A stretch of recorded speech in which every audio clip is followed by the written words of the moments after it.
"You can sit with me," the billionaire CEO said. She never expected the stranger to be her new pilot lesbian love stories.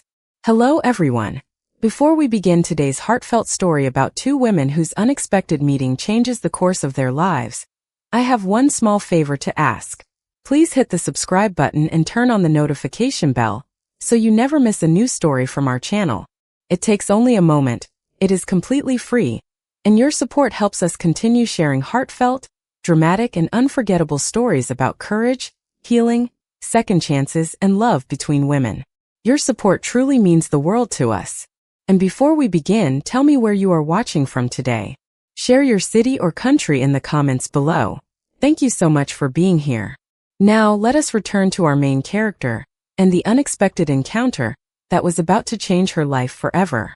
The first time I met Claire Dawson, I offered her an empty chair. I had no idea that one small kindness would eventually force me to question everything I believed about power, success, and love. My name is Victoria Hale, and at 45 I had built the kind of life people described as extraordinary. I was the founder and chief executive officer of Hale Meridian Group, a company large enough to put my face on business magazines and my schedule in the hands of 3 assistants. I owned homes I barely visited, cars I rarely drove, and a private jet that made a 1,000-mile trip feel like another appointment between conference calls. People called me powerful. Most days I believed them. But on that cold Tuesday evening at Boston Logan International Airport, power could not clear the weather. A winter storm had rolled across Massachusetts, delaying flights and filling the executive lounge with stranded travelers. Rain tapped against the tall windows while runway lights blurred behind the wet glass. My assistant Daniel had called twice about the next morning's meeting in New York. Our aviation department was rearranging my departure, and 6 executives were waiting for a decision involving more money than I cared to think about after 14 hours of work. I turned my telephone face down beside an untouched sandwich and looked at the empty chair across from me. That was when I noticed her. She stood near the entrance with a small black suitcase, searching the crowded lounge for somewhere to sit. She looked a little younger than me, with light brown hair pulled neatly back and a navy travel jacket folded over one arm. There was nothing flashy about her. What caught my attention was her calmness. Everyone around her seemed irritated by the delay, but she simply waited, as though a disrupted schedule was not a personal insult. I knew nothing about her, yet before I could reconsider I heard myself say, "You can sit with me." She turned. "Are you sure? Unless you are planning to hold a board meeting here." She smiled. "I left my board of directors at home." I laughed, genuinely laughed, and realized how unfamiliar the sound felt. She sat across from me and offered her hand. "Claire." "Victoria." I waited for recognition, but none came. Instead, Claire glanced toward the rain. "Looks like neither of us is getting anywhere quickly tonight." Neither of us. I liked that more than I should have. For the next 20 minutes we talked about delayed flights, terrible airport coffee, favorite cities, and why sunrise looked different from 30,000 feet.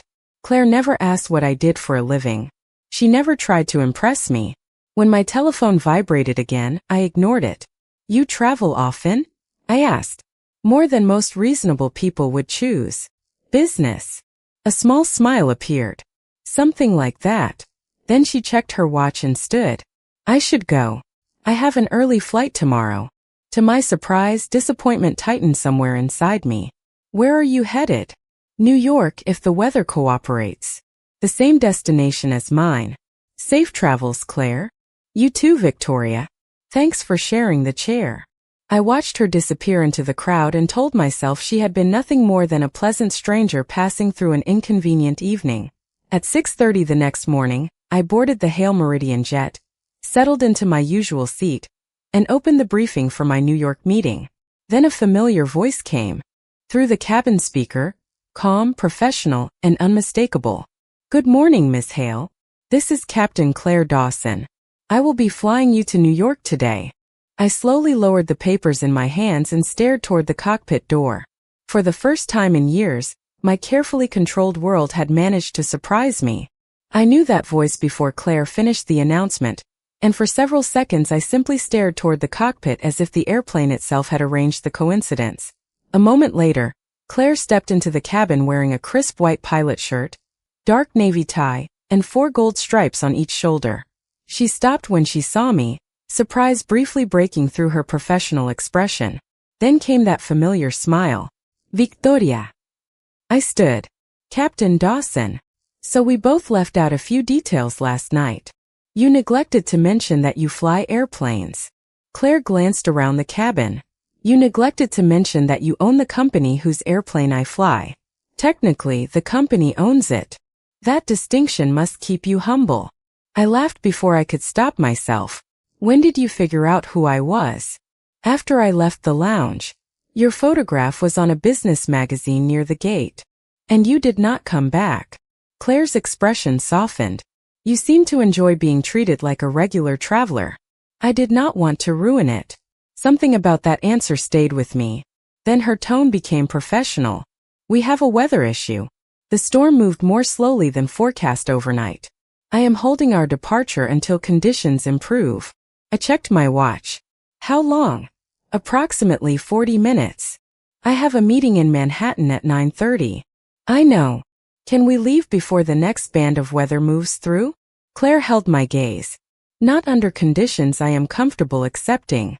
I was accustomed to people responding to my objections with alternatives, apologies, or immediate compliance. Claire offered none of them. My schedule is extremely tight. So is the margin I am willing to accept when safety is involved. Her voice remained calm, almost gentle, which somehow made the boundary stronger. I felt irritation. Rise. There are 6 executives waiting for me. Then they will have to wait.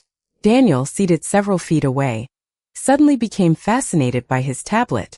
I looked at Claire. You are remarkably comfortable telling your employer no. I am comfortable doing the job your company hired me to do. The answer stopped me. She was not challenging my authority. She was defining where it ended. So we wait, I said. We wait. 42 minutes later, Claire received clearance and we departed Boston. As the jet climbed above the gray cloud layer, sunlight flooded the cabin so suddenly that I looked out the window. Below us was the storm that had seemed enormous on the ground. Above it was an endless blue sky. I tried to review financial projections, but my attention kept drifting toward Claire's steady voice whenever she updated the cabin. Near New York, changing winds required another adjustment that added several minutes. This time I did not argue. We landed safely, and Daniel immediately checked his telephone. The meeting moved to 10:30, he said. Their chief financial officer was delayed too. I stared at him, then toward the cockpit. Claire appeared a moment later with her flight bag. Bad news, she asked. Actually, no. The meeting was moved. Then the universe has shown unusual respect for your calendar. Do not sound so pleased. I am trying very hard. I shook my head, smiling. You were right. Claire raised an eyebrow. Should I record that for company history? Absolutely not. I started toward the aircraft door, then stopped. Claire. Yes. Thank you for not letting me make your decision for you. Her expression changed, the teasing replaced by something quieter. That is what trust is supposed to look like, Victoria. I carried those words with me all the way into Manhattan. For years, I had believed trust meant other people believing I knew what I was doing. Claire had turned the definition around in a single morning. Sometimes trust meant accepting that someone else knew better, and having enough confidence to let her lead. 3 days later, I discovered that trusting Claire once had been easy. Trusting her when something truly important was at stake was another matter entirely. We were scheduled to fly from New York to Chicago for a meeting that could determine whether Hale Meridian moved forward with a major expansion. By 7 that morning, I was already aboard the jet, reading financial projections when Claire appeared at the cabin entrance holding a paper cup. Good morning, Victoria. I looked at the coffee she placed beside me. Black. No sugar. You remembered. Pilots are trained to notice important details. My coffee qualifies as important? Before 8 in the morning, absolutely. She smiled and returned to the cockpit, leaving me strangely pleased by something that cost less than $5. We departed on schedule beneath a pale winter sky. For nearly an hour, the flight was uneventful. Then Claire informed us that a weather system over northern Ohio was developing faster than forecast. She intended to alter our route south, adding approximately 35 minutes to the trip. I looked at my watch. The Chicago meeting was already scheduled tightly. 35 minutes mattered.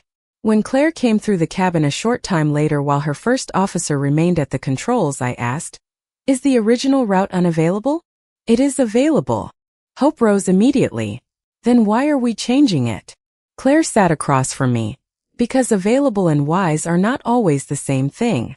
There are $200 million connected to this meeting." "I understand.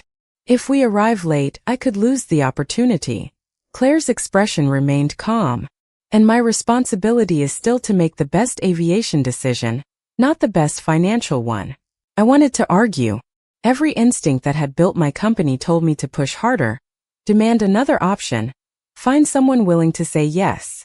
Instead, I remembered Boston. "You are certain?" "I am." I took a breath. "Then take the route you think is best." "Thank you." She stood and returned to the cockpit. 30 minutes later, Daniel received a message from Chicago. The other company's chief financial officer had been delayed by the same weather system. Our meeting was moved to noon. I stared at his telephone.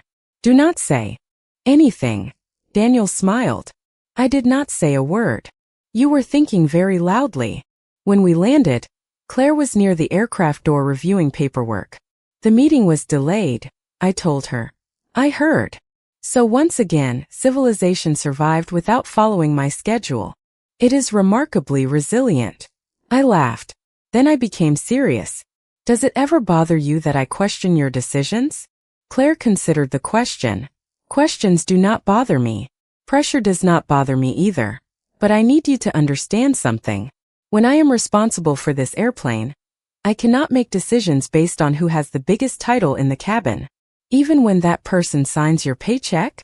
Especially then." Hours later, I sat at the head of a conference table in downtown Chicago, while 12 executives debated the expansion.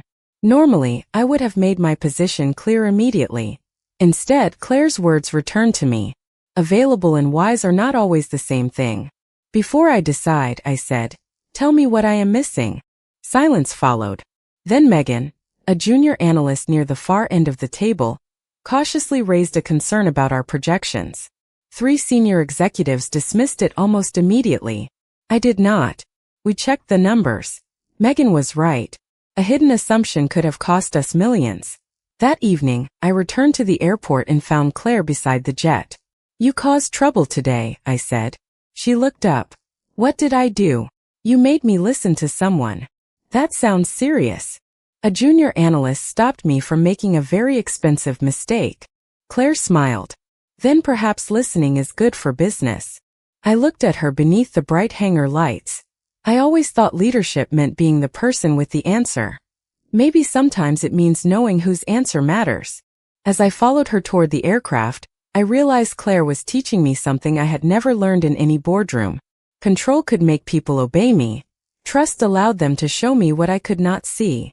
Over the next 6 weeks, Claire and I crossed enough time zones that my calendar began to look less like a schedule and more like a map of the United States. Seattle on Monday, Dallas on Wednesday, Boston by Friday, then New York before either of us had properly unpacked.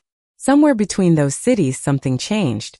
I could not identify the exact moment, which bothered me because I was accustomed to knowing when important things began.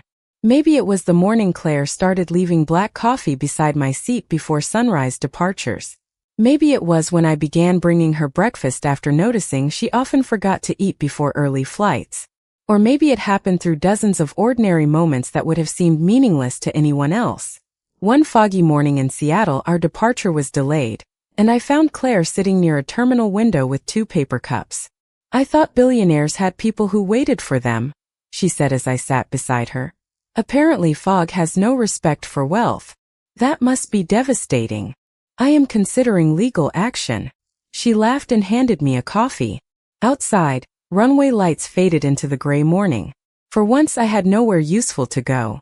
"Why did you become a pilot?" I asked. Claire looked through the glass. "My father flew cargo planes for almost 30 years.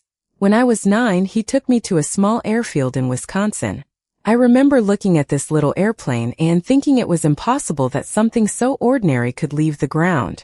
"Did he teach you?" Eventually. Mostly he taught me patience. She smiled. He also had one rule he repeated constantly. Never confuse altitude with importance. I looked at her. That sounds like something you have wanted to say to me for weeks. I would never be that disrespectful to my employer. You told me my $200 million meeting was less important than your flight plan. Professionally. I laughed, then looked back toward the fog. What did he mean? Claire's expression softened. Being above someone does not make you more valuable than them. A title does not make your time more valuable. A uniform does not make your judgment perfect. Everybody has something you do not know. I thought about Megan in Chicago. Your father might have saved my company several $1,000,000. Send him a thank you card. I could buy him something. Claire gave me a look. A card, Victoria. Right. I am still learning. The teasing faded into comfortable silence. Then Claire asked, "Are you happy?" I almost answered automatically. Successful. Busy. Grateful. Those were the words I used whenever journalists asked personal questions. But Claire had not asked whether I was successful. I do not know, I admitted. Saying it aloud made my chest feel strangely light and exposed at the same time. I spent so many years building a life nobody could take away from me that I never asked whether it was a life I actually wanted. Claire did not offer advice. She simply stayed beside me while the fog slowly lifted. That became our quiet ritual. In Dallas, we ate barbecue from paper trays because Claire insisted expensive restaurants did not automatically serve better food. In Boston, we talked about books while waiting for the aircraft to be serviced. In New York, she told me she preferred sunrise flights because cities looked peaceful before people started demanding things from one another. I began looking forward to those spaces between destinations more than the meetings themselves. One evening, after returning from Boston, Claire handed me my coat inside the nearly empty hangar. Another successful week, Miss Hale. Victoria, I corrected. You call me Victoria when nobody else is around. She paused. Good night, Victoria. There was something unexpectedly tender in the way she said my name. I wanted to tell her not to leave yet. I wanted to suggest coffee, dinner, anything that would extend the evening beyond our professional lives. Instead, I smiled. Good night, Claire. She walked toward the hangar office while I headed for my car. Halfway there, I turned back. Claire had turned too. Our eyes met across the distance, and for one suspended second, neither of us moved. Then she smiled and continued walking. Driving home, I understood something that frightened me more than surrendering control of an airplane ever had. I was no longer waiting for the next flight because of where it would take me. I was waiting because Claire would be there. I discovered Claire's secret on an ordinary Tuesday afternoon, and what I did with that discovery proved I had learned less than I thought. We had returned from Washington, and I was waiting near the hangar office while Claire finished her paperwork. The door stood partly open, and I heard her speaking on the telephone. Emily, listen to me. You earned your place there. Do not let a number on an invoice convince you otherwise. I should have walked away. Instead, I heard Claire mention remaining flight hours and a check ride before ending the call. Later, while we waited for the car service, I asked casually, "Who is Emily?" Claire hesitated. A young pilot I mentor. She is 23, talented, stubborn, and currently convinced money is going to end her career before it begins. Training costs. Flight hours are expensive. Claire looked toward the runway. I help when I can. She changed the subject, but the problem stayed with me. The next morning, I asked Daniel to research the flight school's public scholarship programs. By lunch, I knew enough. Students like Emily could spend thousands of dollars completing required training, and the school had limited financial assistance. To me, the solution seemed obvious. I called the school, spoke with its director, and offered enough funding to cover several students through a new scholarship. I felt good about it for approximately 4 hours. Then Claire walked into my office carrying the proposal I had sent. She placed it on my desk. Please withdraw this. Daher. Why? Because I told you about Emily. I did not ask you to take over. Claire, this would help more than Emily. It could help several students. I know. Then what is the problem? She took a slow breath. You keep solving people with money before asking what they actually need. The sentence landed harder than any accusation could have. I was trying to help. I know you were. Her voice softened. That is what makes this difficult. I stood and walked around the desk. If someone needs $10,000 and I can provide $10,000, why should I pretend the answer is complicated? Because sometimes the problem is not only money. Claire met my eyes. Emily needs flight hours, but she also needs mentorship, instructor access, and a way to contribute toward her own training. She does not want to feel rescued. She wants a fair chance to earn her place. My first instinct was to defend myself. Then I remembered Seattle. Everybody has something you do not know. What would actually help? I asked. Claire blinked as though the question surprised her. A work-study program. Mentorship. Partnerships with instructors willing to donate time. Financial assistance can be part of it, but not the whole thing. I nodded slowly. Then we build that. Victoria. Sorry. I caught myself. Would you like help building that? A smile appeared at the corner of her mouth. Yes, that I would like. We spent the next hour at my conference table, not as chief executive officer and employee, but as two women working through an idea together. Claire spoke. I listened. When I suggested something, I asked instead of announced. By evening, we had the outline of a program that could help students earn training support while receiving professional mentorship. As Claire gathered her papers, I said, my father used money as a language. Approval came with gifts. Disappointment came with distance. I think I learned to give things because asking people what they need feels more uncertain. Claire looked at me with an expression so gentle that I had to look away. You can learn another language. At 45? Pilots retrain all the time. I smiled. Of course you would turn personal growth into aviation. She reached the door then paused. For what it is worth, Victoria, the problem was never that you wanted to help. What was it? You forgot that kindness still needs permission. After she left, I stood alone beside the conference table, staring at the 2 coffee cups we had forgotten to throw away. For most of my life, generosity had meant giving more. Claire was teaching me something harder. Sometimes caring about someone meant resisting the urge to become the answer, and having enough humility to ask the question. For 3 weeks after our conversation about Emily, I believed I was finally learning how to care without controlling. Then one Thursday morning, fear walked into my boardroom wearing a perfectly tailored suit and reminded me how quickly old habits return. The meeting was supposed to cover Hale Meridian's annual aviation budget, but halfway through, one of our directors closed his financial report and looked directly at me. Victoria, we need to discuss Captain Dawson. My expression remained neutral. What about her? She has been assigned to nearly every one of your flights for the past 2 months. Another director shifted in his chair. People have noticed how much time you spend together outside normal flight operations. My stomach tightened. We drink coffee in airports. Perhaps that is all it is. But perception matters, especially when the chief executive officer has authority over the employee involved. I hated the word perception. It had followed me throughout my career. Too ambitious. Too demanding. Too private. Too successful to need anyone. I could survive another rumor. Claire should not have to. She had spent years building a reputation based on judgment, discipline, and skill. The idea that anyone might reduce her accomplishments to favoritism because she had grown close to me made something protective rise inside my chest. By noon, I had convinced myself there was one responsible solution. I called our aviation director. Reassign Captain Dawson from my flight detail. He hesitated. Has there been a performance issue? No. Her record is excellent. Then why reassign her? I looked through my office windows at Manhattan 48 floors below. Because I do not want her career damaged by speculation about me. Even as I said it, Claire's words returned to me.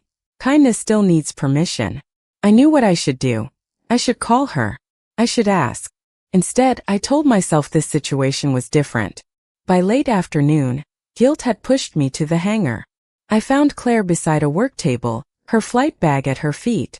One look at her face told me I was too late. You reassigned me. Claire, let me explain. I am listening. The board raised concerns about how often we are together. I did not want anyone questioning your professionalism or suggesting you received special treatment. So you made the decision without me. I was protecting your reputation. Claire looked down briefly, then back at me. There was no anger in her expression, only disappointment. Somehow that was worse. Did you ask whether I wanted you to protect me that way? I had no answer. This is exactly what we talked about, Victoria. This is different. Why? Because this could affect your career. Claire's voice remained calm. My career. Two simple words, and suddenly I heard myself clearly. I thought I was doing the right thing. I know. Then why does it feel like I have done something unforgivable?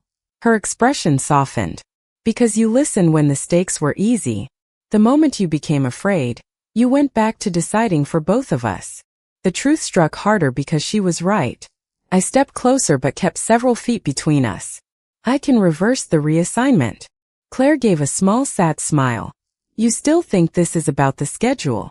Then tell me what it is about. She held my gaze. Trust. You trusted me with your safety at 30,000 feet. You trusted my judgment when weather changed. But when something became personal, you did not trust me enough to stand beside you and make the difficult decision together. For a moment, the enormous hangar seemed completely silent. I was afraid, I admitted. Claire's eyes changed. Of the board. I shook my head. Of what they had noticed before I was ready to admit it myself. Neither of us moved. The words between us suddenly felt larger than the reassignment. Claire looked away first. I need some space, Victoria. Every instinct in me wanted to explain more, promise more, fix everything before she reached the door. Instead, I remembered the lesson I had apparently needed to learn twice. I moved aside. All right. Claire picked up her flight bag and walked toward the exit. I watched her go without calling her back. The following Monday, another captain greeted me aboard the jet. My usual black coffee waited beside my seat, prepared exactly the way I liked it. I took one sip and set it down. Tasted exactly the same, somehow without Claire there. Nothing about it felt the same. For 12 days I did exactly what Claire had asked me to do. I gave her space. No messages disguised as business questions. No flowers sent to the hangar. No invitation to dinner presented as an apology. I even resisted asking Daniel whether she had requested another assignment. For a woman who had built an empire by acting quickly, doing nothing felt almost unbearable. The company continued without difficulty.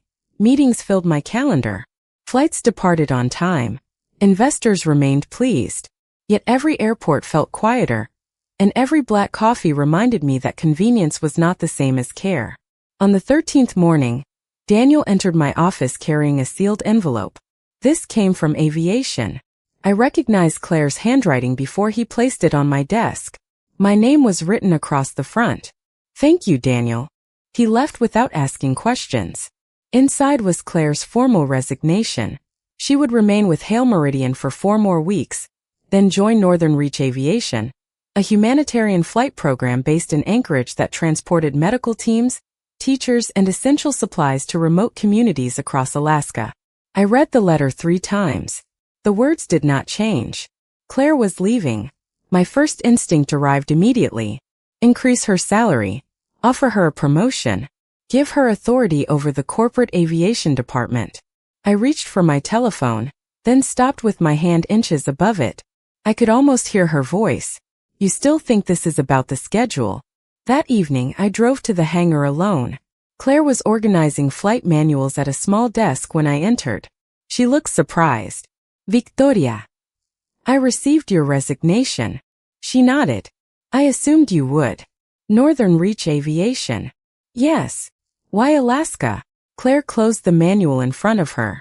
Because I have wanted to do this kind of flying for years. My father used to fly into small communities where airplanes were more than transportation. Sometimes they were the connection to medicine, food, teachers, everything. I always told myself I would do meaningful work like that someday. What stopped you? She smiled without humor.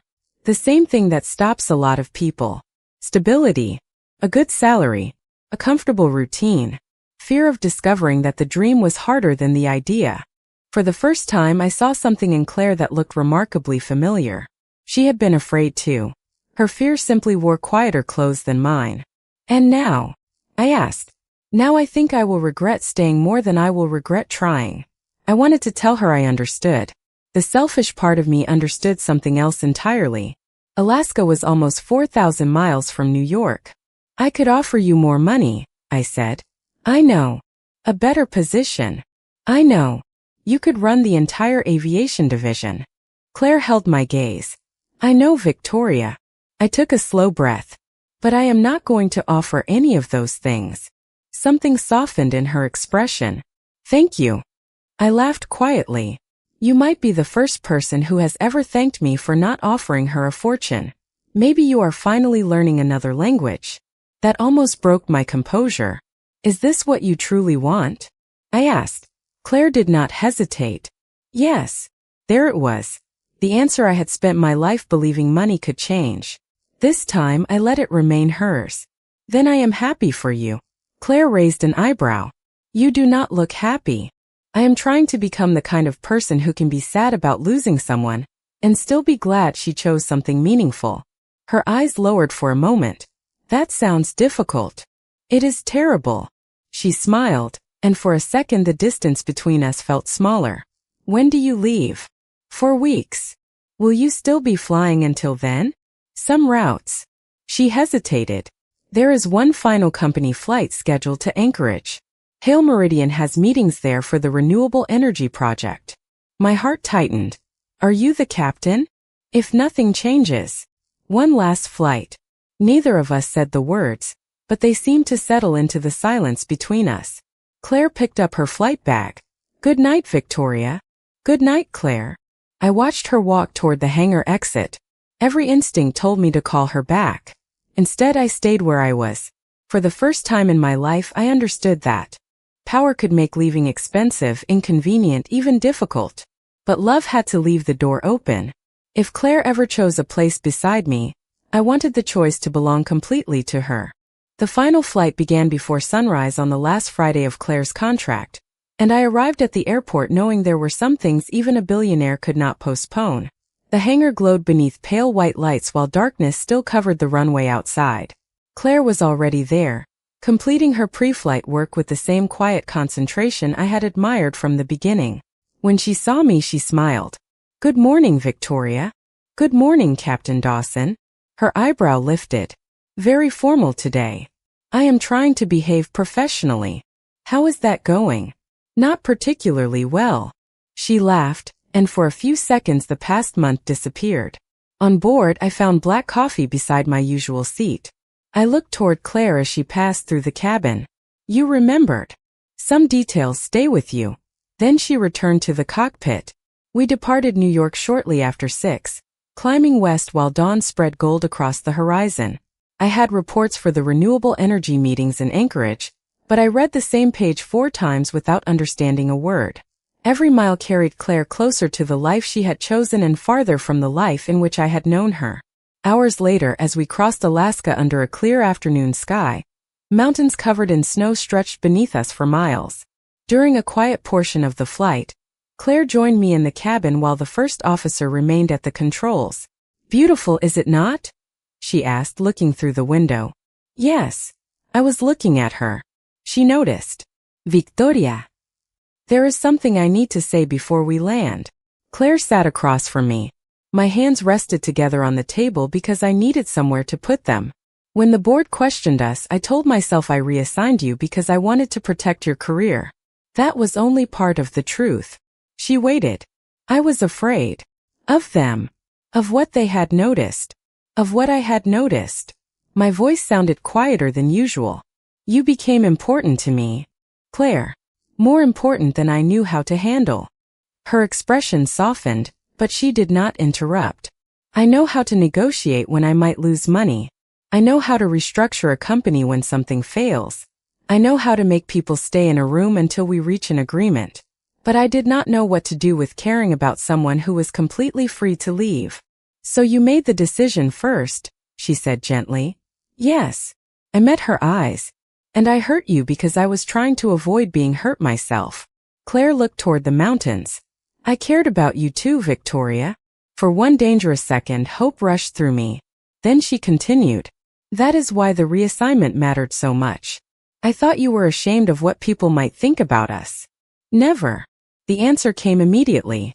I was ashamed of being afraid. Silence settled between us. Finally, Claire said, "Love cannot become another negotiation you need to win." I know. Do you? I looked at her for a long moment. You are still going to Northern Reach. Yes. And I am not asking you to stay. Claire's eyes searched mine. You are not. No. If I tell you I care about you and then make your dream the price of caring about me, I have learned nothing. Something changed in her face. She reached across the table and gently rested her hand over mine. The gesture was simple, warm, and more meaningful than any promise I could have demanded. You really have been listening, she said. Eventually. She smiled. Better late than never. When we landed in Anchorage, late afternoon sunlight turned the snow-covered mountains pale gold. At the bottom of the aircraft stairs, I faced Claire one last time. Are you ready for Monday? Terrified. She smiled. And excited. Then you should go. Her eyes held mine. Goodbye, Victoria. Goodbye, Claire. I walked toward the waiting car without asking what came next. I had spent my life believing love meant finding a way to keep what mattered.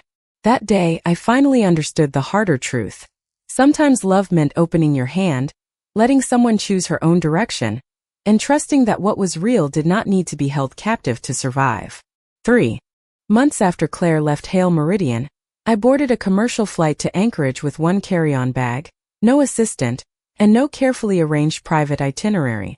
Daniel had looked at me as if I had announced plans to cross Alaska on foot. I told him I needed the practice.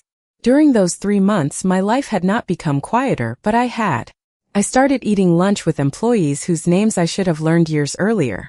I changed our executive review process so junior staff could question senior decisions without worrying that disagreement would damage their careers. Megan, the analyst who had challenged our Chicago projections, earned a promotion after leading a review that saved the company millions. And the flight school Claire cared about launched a work-study and mentorship program for aspiring female pilots. Hale Meridian provided funding, but I kept my name away from the program. I was finally learning that doing something worthwhile did not require standing beside it for the photograph. Claire and I exchanged occasional messages. Nothing dramatic. She sent me photographs of Alaskan sunrises and small airfields surrounded by snow. I sent her pictures of terrible airport coffee whenever business travel reminded me of her. She told me about carrying teachers and medical teams to remote communities. I told her Emily had passed her check ride. Neither of us asked the question that lived quietly beneath every conversation.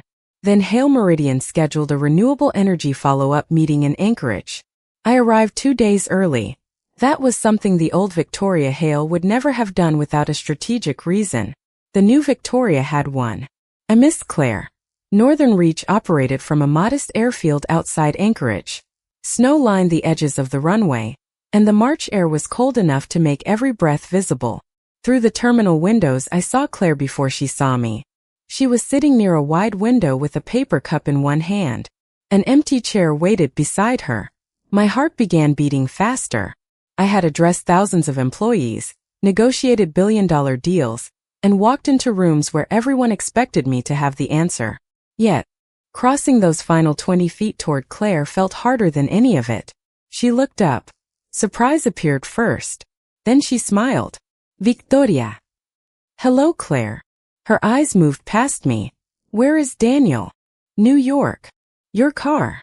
Rental. Private jet. Also New York. She laughed. Should I be worried about Hale Meridian? Probably. Its chief executive officer is becoming unpredictable. For a moment we simply looked at each other. Then I glanced at the chair beside her. Is this seat taken? Claire followed my eyes. Her expression softened with recognition. You can sit with me. Iset. Outside, a small airplane moved toward the runway beneath a clear blue sky. How is Northern Reach? I asked. Claire smiled immediately. Hard. Cold. Complicated. Some days nothing goes according to plan. You love it. Ido. 3 months earlier, that answer might have felt like proof that she had chosen a life without me. Now it made me happy because she had chosen a life that belonged to her. Good, I said. Claire studied me. And you? I am learning. That sounds suspiciously vague. I am learning that being needed is not the same as being loved, that listening is not waiting for your turn to speak, and that helping someone does not give you ownership of the outcome. Claire lowered her coffee. That is a lot of learning in 3 months. I had an excellent teacher. Her smile became quieter. I heard about the flight program. Emily passed her check ride. She called me. She earned it. Yes, she did. Claire looked at me for a long moment. You could have put your name on the program. Then I would have missed the point. Something warm appeared in her eyes. I took a breath. Claire, I did not come here to ask you to return to New York. I did not come to offer you a job or change your plans. Then why did you come? There it was, the question I could not answer with money, authority, or strategy. Because I miss you. Because I care about you. And because I would like to know who we might become when neither of us is the other's employer. Claire was silent. My old instincts wanted to fill the silence, improve the offer, secure an answer. I did none of those things. Finally, she placed her hand gently over mine. I would like that too. Outside the window, the small airplane lifted from the runway and climbed toward the mountains. I watched it rise, then looked back at Claire. I had spent years believing success meant reaching a place where nobody could tell me no. Claire taught me something far more valuable. Love was not about making someone stay. It was giving her the freedom to leave, respecting the life she chose, and becoming someone she could freely choose to return to. For the first time, the empty chair beside me no longer felt like proof that I was alone. It felt like what it had always been. A place that could only become meaningful when someone chose to sit there.